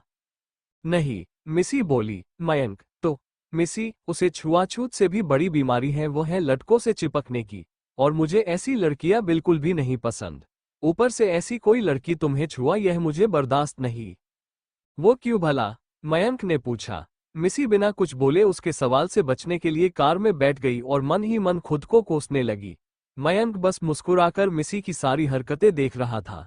लगभग 2 मिनट तक जब मयंक गाड़ी में नहीं आया तो मिसी ने कार का विंडो नीचे केक सिर बाहर निकलकर बोली, अब चलो भी, मुझे बहुत थकान हो रही है। मयंक ने सोच, सच में आज मिसी बहुत थक गई होगी, सुबह से उसे बिल्कुल भी रेस्ट नहीं मिला है। वो कार में बैठ गया। उसने कॉल करके डायरेक्टर साहब को पार्टी बिना बताए जाने के लिए माफी मांगी और कर अपने फ्लैट की ओर भागा दी। कुछ देर बाद दोनों अपने फ्लैट पहुंचकर फ्रेश एंड अप होने लगे। थोड़ी देर बाद मिसी एक हाफ पेंट और लूज टी शर्ट पहने बाथरूम से बाहर निकली ही थी कि उसका दूर बेल बजा। उसने दूर खोला तो मयंक था अपने हाथ में खाना के पैकेट लिए। मयंक ने रूम पर आते ही पहला काम यही किया था, खाना मंगवाने का। जब वो फ्रेश होकर बाहर आया तब तक खाना भी आ चुका था। मिसी डोर से थोड़ा साइड हो गई। मयंक अपना चप्पल उतारकर अंदर आ गया। उसके आते ही मिसी ने डोर लॉक किया और डिनिंग में जाकर प्लेट्स लगाने लगी, जिसमें मयंक ने भी उसकी मदद की। दोनों खाना खाने लगे। खाने की एक बाइट लेते ही मयंक का मुंह बन गया। वो मुंह बिगड़ते हुए कहा, ये कितना घटिया खाना है। मिसी मयंक को देखते हुए, अच्छा ही तो है, क्या प्रॉब्लम है? मिसी की बात सुन मयंक अपनी आंखें बड़ी बड़ी कर बोला, ये तुम्हें ठीक लग रहा है? मिसी ने बस हाँ में सिर हिला दिया। मयंक फिर कुछ सोचते हुए बोला, हाँ, खाने में कोई खराबी नहीं है, पर मुझे तुम्हारे हाथ की खाना खाने की आदत हो गई है, इसीलिए ये खाना मुझे पसंद नहीं आ रहा है। उसकी बात सुन मिसी धीरे से बुदबुदाई, मुझे भी तुम्हारी आदत हो गई है। मयंक जो उसके पास ही बैठा था उसे बस मिस की बुदबुदाना सुनाई दिया, पर उसने बस कुछ वर्ड ही सुनी। वो उन्हीं वर्ड को दोहराते हुए बोला, मुझे आदत? क्या बोल रही हो मिसी? उसकी बात सुन मिसी थोड़ा हड़बड़ गई, फिर खुद को संभालते हुए बोली, और नहीं, कुछ नहीं, मैं तो बस यही कह रही थी, मुझे भी तुम्हारे साथ खाना खाने की आदत हो गई है। अब मुझे अकेले खाना खाने का बिल्कुल भी मन नहीं करता। उसकी बात सुन मयंक ने बस हाँ में सिर हिला दिया और अपना फोकस खाने पर लगाने लगा। थोड़ी देर बाद दोनों का खाना हो गया। मयंक ने मिसी को प्लेट साफ करने में हेल्प की। दोनों ने मिलकर प्लेट साफ की। उसके बाद मिसी ने टेबल को साफ किया और हल्के सोफे पर आकर बैठी जहां मयंक बैठा था। कुछ देर बात करने के बाद मयंक अपने फ्लैट पर चला गया। मिसी बेड पड़ी इधर से उधर करवट बदल रही थी। उसे इतने थकी होने के कारण भी बिल्कुल नींद नहीं आ रही थी। वो जब भी अपनी आंखें बंद करती उसे लक्की का उसे हमला करना ही आ रहा था। उसने मुस्कुराते हुए फेस के पीछे अपना डर छिपा लिया था, पर अब जब वो अकेली अपने फ्लैट पर थी तो उसे ऐसा लग रहा था कि डे से लक्की अभी आएगा और उस पर हमला कर देगा। उसे बहुत ज्यादा डर लग रहा था। वो उठकर बेड पर बैठ गई। उसने फोन पर टाइम देखा तो अभी 11:30 हो रहे थे। वहीं दूसरी तरफ मयंक को नींद नहीं आ रही थी। वो भी आज पार्टी में अनंत की कही गई बात को याद कर रहा था। उसे बार बार वही 3 शब्द सुनाई दे रहे थे, I like her, I like her, I like her. ये 3 वर्ड उसके कानों में बार बार सुनाई दे रही। अब वो तंग आ चुका था। वो झुंझलाकर उठा और जैसे ही उसने फोन में टाइम देखने के लिए अपन फोन उठाया तभी उसके फोन पर एक बीप की आवाज आई। उसने देखा उसे मिसी ने मैसेज किया था। मिसी, हे क्या तुम सो गए? मयंक, अभी नहीं, तुम नहीं सोई? मिसी, वो मुझे नींद ही नहीं आ रही थी। ओह। मयंक इतना टाइप ही कर पाया था कि तभी उसे मिसी का कॉल आने लगा। उसने झट से फोन रिसीव किया और मिसी से बातें करने लगा। हालांकि दोनों काफी थके हुए थे पर दोनों को आज पता नहीं क्यों नींद नहीं आ रही थी। मयंक से 5 मिनट बात करने के बाद ही मिसी को नींद आ गई। मयंक अभी भी कुछ बोल रहा था पर जब उसे मिसी की गहरी सांसें सुनाई दी तो उसे पता चल गया कि मिसी सो गई। वो खुद से ही अभी बोल रही थी नींद नहीं आ रहा और अब 5 मिनट भी नहीं हुए ये सो गई। पागल लड़की। ये बोल मयंक भी बेड पर लेट गया। उसने कॉल डिस्कनेक्ट नहीं किया। वो वैसे ही मिसी के सांसों को सुनते हुए बेड पर लेटा रहा। कुछ देर बाद उसकी भी आंख लग गई। अगली सुबह मिसी जल्दी जल्दी रेडी होकर फ्लैट से बाहर चली गई। मिसी को नींद नहीं आ रही थी तो उसने मयंक को कॉल किया। मयंक भी सोया नहीं था तो उसने भी कॉल पिक कर लिया। थोड़ी देर बात करने के बाद ही मिसी सो गई। मयंक ने जब मिसी की गहरी सांस सुनी तो वो समझ गया कि मिसी सो गई है। वो खुद से ही अभी बोल रही थी नींद नहीं आ रहा और अब 5 मिनट भी नहीं हुए ये सो गई। पागल लड़की। ये बोल मयंक भी बेड पर लेट गया। उसने कॉल डिस्कनेक्ट नहीं किया। वो वैसे ही मिसी के सांसों को सुनते हुए बेड पर लेटा रहा। कुछ देर बाद उसकी भी आंख लग गई। अगली सुबह कपूर मैंशन में आज काफी चहल पहल था। सारे नौकर इधर से उधर भागकर काम कर रहे थे। उनके अलावा भी वहां एक इवेंट मैनेजमेंट की टीम आई हुई थी जो मैंशन के आगे के बड़े से गार्डन में डेकोरेशन का काम कर रहे थे। वहीं सिद्धार्थ का नया असिस्टेंट सभी कामों को देख रहा था और बीच बीच में मैनेजमेंट टीम को कुछ कुछ समझा रहा था। दरअसल ये टीम उन्हीं के ऑफिस का था। वैसे तो मयंक इस टीम का हेड था पर काफी दिन से स्पॉन्सर शो में ध्यान देने के कारण उसके बहुत से काम पेंडिंग पड़ गए थे। ऊपर से कुछ दिन से सिद्धार्थ भी आउट ऑफ कंट्री था तो उसके भी काम मयंक को ही संभालना पड़ रहा था। मेंशन के अंदर एक खूबसूरत से कमरे में 45-46 साल के आसपास की एक औरत किसी से फोन पर बात कर रही थी। औरत, हाँ बहन जी तैयारी चल रही है। दूसरी तरफ से कुछ कहा गया। हाँ हाँ आप चिंता न करिए, हमारी एनिवर्सरी पार्टी के साथ ही उसकी भी तैयारी हो रही है। उन लोगों को बिल्कुल भी पता नहीं लगेगा, वो औरत बोली। दूसरी तरफ से फिर कुछ कहा गया। वो औरत उसका जवाब देते हुए बोली, अरे सिद्धार्थ वह तो कल सुबह ही आ जाएगा। यह मिसेज कपूर थी। दूसरी ओर कौन बात कर रहा था और किस बारे में इसका पता आपको आगे चल जाएगा। कुछ देर बात करने के बाद वो अपने रूम से निकली और बाहर गार्डन में चल रहे काम को देखने चली गई। वहीं काजल के ऑफिस में काजल अपने केबिन में बैठी सिद्धार्थ को याद कर रही थी।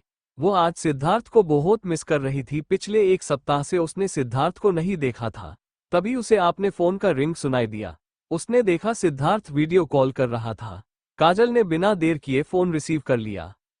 दूसरी तरफ से सिद्धार्थ का थका हुआ चेहरा काजल को दिखाई दिया। ये देख काजल की सियाकाएं सारी दूर हो गई। वो बस एक तक सिद्धार्थ के थके हुए चेहरे को निहारने लगी और मन में सोचा, ये कितना काम करता है, इसे देखकर ही लग रहा है ये कितने दिन से अच्छे से नहीं सोया है। वो ये सब सोच ही रही थी कभी उसे सिद्धार्थ की आवाज सुनाई दी, जो कह रहा था, good morning cutie pie. Siddharth की आवाज सुन काजल अपने होश में आए और बोली, मॉर्निंग, ओह सॉरी, वहां तो नाइट हो रहा होगा। सिद्धार्थ, हाँ क्या कर रही हो? काजल, वही ऑफिस का काम, क्या काउंगी और? सिद्धार्थ फ्लैट करते हुए, ऑफिस के काम के अलावा भी तो तुम्हें और काम है। हाँ वो तो है, आज पापा को डिस्चार्ज मिल जाएगा, उन्हें भी लेने जाना है। काजल सिद्धार्थ की बातों के मतलब को बिना समझे बोली। सिद्धार्थ उसी अंदाज में बोला, और क्या काम है? काजल कुछ सोचते हुए बोली, और तो मेरे कुछ मीटिंग है। उसकी बात सुन सिद्धार्थ चिढ़ गया और बोला, और क्या काम है तुम्हें? काजल सोचते हुए, मुझे और भी कुछ कम है क्या, मुझे याद नहीं आ रहा, मुझे मीना, काजल की असिस्टेंट, से पूछना पड़ेगा। सिद्धार्थ अब बुरी तरह चीढ़ कर बोला, काजल। काजल उसे चिढ़ता देख कंफ्यूज हो गई और उस कन्फुसान से वो सिद्धार्थ को देखने लगी। डे से पूछ रही हो, क्या हुआ, चीढ़ क्यों रहे हो? सिद्धार्थ चीढ़ कर बोला, तुम्हें सारे काम याद हैं, बस मैं ही याद नहीं। काजल को अब जाकर समझ में आया सिद्धार्थ के चिढ़ने का कारण। काजल मुस्कुराते हुए बोली, तुम तो मुझे बहुत ज्यादा याद हो, ये तक कि तुम हरे कॉल करने से पहले मैं तुम्हारे बारे में ही सोच रही थी। उसकी बात सुन सिद्धार्थ की चिढ़ थोड़ी सी कम हुई। वो एक आईब्रो को उठते हुए बोला, क्या सच में? काजल ने बस हाँ में सिर हिला दिया। काजल बात बदलते हुए बोली, ये सब छोड़ो, तुम कब आ रहे हो? सिद्धार्थ उसके सवाल का जवाब देते हुए बोला, अभी 2 घंटे बाद निकल जाऊंगा। कल मॉम और पापा का एनिवर्सरी है, सो अभी निकालना पड़ेगा। सिद्धार्थ की बात सुन काजल बहुत खुश हुई। वो खुशी से, कम quickly, I am waiting for you. Siddharth, हम लव यू। काजल भी लव यू टू बोलकर कॉल डिस्कनेक्ट कर देती है और अपने काम पर लग गई। वहीं मिसी सुबह उठकर जल्दी जल्दी अपना काम पूरा करके फॉल्ट को लॉक करके नीचे चली गई। नीचे एक टैक्सी उसी के इंतजार में रुकी हुई थी। वो जल्दी से टैक्सी में बैठी। उसके बैठते ही टैक्सी चल पड़ी। मिसी विंडो से बाहर देखते हुए सोचने लगी, आखिर डायरेक्टर उनसे मिलने के लिए क्यों बुलाया था। ये सोच वो कल पार्टी के बारे में सोचने लगी। फ्लैशबैक, पार्टी में मिसी अकेली खड़ी थी, मयंक किसी से बात कर रहा था। तभी वहां डायरेक्टर आए और उसे फिर एक बार कैंग्रेचुलेट किया। डायरेक्टर, मिस मिशिका आपको और एक बार कॉन्ग्रेचुलेशंस। मिसी ने बड़े ही अदब से अपना सिर झुकाते हुए कहा, थैंक यू सो सर, यह सभी आपकी और आपके टीम की वजह से संभव हो पाया है। उसकी बात सुन डायरेक्टर मुस्कुरा दिया। वो अपनी बात को आगे बढ़ाते हुए बोले, मिस शर्मा, क्या आप कल फ्री हैं? उनकी बात सुन मिसी बिना कुछ जवाब दिए उन्हें देखने लगी। डे से पूछ रही हो कि यह आप क्यों पूछ रहे हैं? डायरेक्टर मिसी की मन की बात समझते हुए बोला, वो आपसे एक बात करनी थी, अगर आप फ्री हो तो कल सुबह 9 बजे मिलते हैं। लोकेशन मैं आपको बता दूंगा। मिसी ने कुछ देर सोचा और ओके बोल दिया। उसे हामी भरता देख डायरेक्टर खुश हो गए और वहां से चले गए। फैक्स बैक, मिसी पार्टी में एक साइड अकेली खड़ी थी, तभी वहां डायरेक्टर आया और उसे एक बार फिर बधाई दी। मिसी ने भी अदब के साथ उनका शुक्रिया अदा किया। डायरेक्टर ने मिसी को कल सुबह एक जगह पर मिलने को बुलाया। मिसी ने भी हाँ कह दिया। फ्लैशबैक एंड, मिसी फोन में एड्रेस देखते हुए खुद से, पता नहीं डायरेक्टर सिर को मुझसे क्या बात करनी है। मैंने एक ड्रामा में देखा है, ऐसे ही बॉस हो या डायरेक्टर हीरोइन को अकेले में एक जगह बुलाते हैं और उनके साथ बातामीजी करते हैं, कहीं इसका इरादा भी। दिमाग ने कहा, नहीं नहीं डायरेक्टर साहब, मुझे अच्छे इंसान लगे। दिल ने कहा, दिमाग, किसी के चेहरे पर थोड़ी ना लिखा है कौन कैसा इंसान है। मिसी, तुझे हाँ नहीं कहना चाहिए था। दिल, अब आ ही गई हैं तो एक बार मिलने में क्या जाता है, कुछ जरूरी बात करने के लिए भी तो बुला सकते हैं। इसे ही न जाने क्या क्या ख्याल मिसी के दिल और दिमाग में आ रहा था। वो ओवरथिंकिंग की दुनिया में खोई ही थी कि तभी टैक्सी रुक गया। टैक्सी के रुकने से मिसी हकीकत में वापस आई। उसने टैक्सी से उतरकर ड्राइवर को पैसे दिए और अंदर चली गई। यह एक बहुत ही सुंदर सा रेस्टोरेंट था। वो अंदर चली गई तो गेट में ही उसे डायरेक्टर का असिस्टेंट मिल गया। असिस्टेंट उसे रास्ता दिखाते हुए आगे आगे चला गया। वहीं मिसी घबराते हुए उसके पीछे पीछे चल रही थी। उसे अभी भी ओवरथिंकिंग ने घेर रखा था। जैसे ही वो एक प्राइवेट रूम के आगे खड़े हुए वैसे ही असिस्टेंट ने डोर नॉक किया। अंदर से डायरेक्टर बोला, आ जाओ।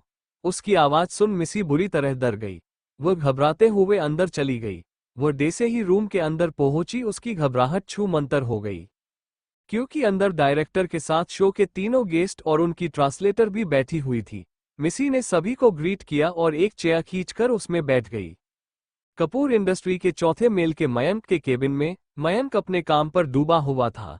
वो फाइल चेक कर रहा था। वह आज जल्दी ही ऑफिस आ गया था। ऑफिस आते ही उसकी एक मीटिंग थी। मीटिंग खत्म करके वह अपने केबिन में आकर फिर से काम पर लग गया। तभी डोर पर नॉक होने की आवाज आई। मयंक ने बिना देखे उसे कम इन कहा। ये सुन बाहर खड़ा उसका असिस्टेंट अंदर आ गया और एक फाइल मयंक के टेबल में रखते हुए बोला, सर 10 मिनट बाद आपकी मीटिंग है।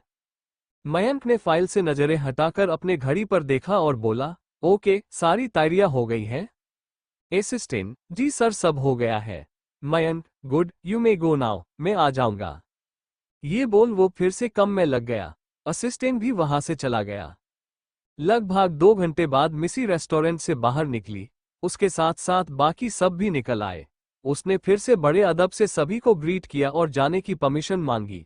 उसे जाता देख वह जापानी गेस्ट जापानी में ही बोला, एक बार फिर अच्छे से सोचकर बताना तुम्हारा फैसला क्या है। मिसी, thank you so much sir, मैं जरूर सोचूंगी आपकी कही गई बात के बारे में। अब मुझे चलना चाहिए। ये बोल वो कैब में बैठ गई जो उसका ही इंतजार कर रहा था। उसके जाने के बाद बाकी लोग भी एयरपोर्ट की तरफ चल दिए। ऐसे ही आज का दिन निकल गया। अगली सुबह मयंक मिसी के फ्लैट में था और वह उसके आगे पीछे घूमे रहा था किसी छोटे बच्चे की तरह, जैसे कि कोई बच्चा अपनी माँ को किसी काम के लिए माना रहा हो। मयंक भी यही कर रहा था, फर्क बस इतना था कि वह कोई बच्चा नहीं था और वह मिसी को माना रहा था। मिसी ने तंग आकर कहा, ओके चलूंगी अब खुश। मयंक ने एग्जिट में मिसी के गाल पर किस कर दिया और वह खुशी से उछलने लगा। वही मिसी मयंक के इस हरकत से शॉक्ड हो गई। मयंक तो इतना खुश था कि उसने अभी अभी जो हरकत की उसे उसका कोई इल्म ही नहीं था। वह तो मजे से डाइनिंग में सजाए गए नाश्ते को खाने लगा। जब कुछ देर तक मिसी डाइनिंग टेबल में नहीं आए तो वह मिसी की तरफ देखने लगा जो अभी भी एक ही जगह पर जमी हुई थी। मयंक ने जब उसे बुलाया तब वह उस दुनिया से बाहर आए मयंक के सामने वाली चेयर में जाकर बैठी। दोनों खाते खाते बातें कर रहे थे। तभी मिसी बोली, मैंने पार्टी में जाने के लिए हाँ तो कर दिया पर मेरे पास पार्टी में पहनने लायक कपड़े नहीं है। मिसी की बात सुन मयंक बोला, तुम चिंता मत करो मैं हूं ना। मयंक की बात सुन मिसी बोली, नहीं तुम्हें मेरे ऊपर पैसे खर्च करने की कोई जरूरत नहीं है। वैसे भी मुझे जाने का बिल्कुल भी मन नहीं है। उसकी बात सुन मयंक उसे घूरते हुए बोला, तुमने अभी बोला था चलूंगी बोलकर और अभी के अभी तुमने अपना डिसीजन चेंज भी कर दिया। इतनी जल्दी तो गिरगिट भी अपन रंग नहीं बदलता जितनी जल्दी तुम अपना फैसला बदलती हो। उसकी बात सुन मिसी कुछ कहने को हुई ही थी कि मयंक ने एक रोटी का बड़ा सा टुकड़ा मिसी के मुंह में ठूंस दिया और बोला, मुझे कुछ नहीं सुनना, तुम मेरे साथ जा रही हो मतलब जा रही हो। मिसी ने देसे तेसे उस रोटी के टुकड़े को निगला और बिना कुछ बोले ब्रेकफास्ट करने लगी। वही शाह मैंशन में आज सबिताजी ने काजल को ऑफिस जाने ही नहीं दिया। सुबह सुबह ही उन्होंने उसे पार्लर भेज दिया। बेचारी काजल माँ के जिद के आगे हर कर अब एक पार्लर में बैठी थी। उसके पास उनके घर की सबसे वफादार मेड भी बैठी हुई थी। उसे सबिता जी ने ही भेजा था काजल पर नजर रखने के लिए। बेचारी काजल बिना मन के अपना मैनिक्योर पेडिक्योर से लेकर स्पा फेशियल सब करवा रही थी। ये सब करते करते लगभग 4 घंटे लग गए थे।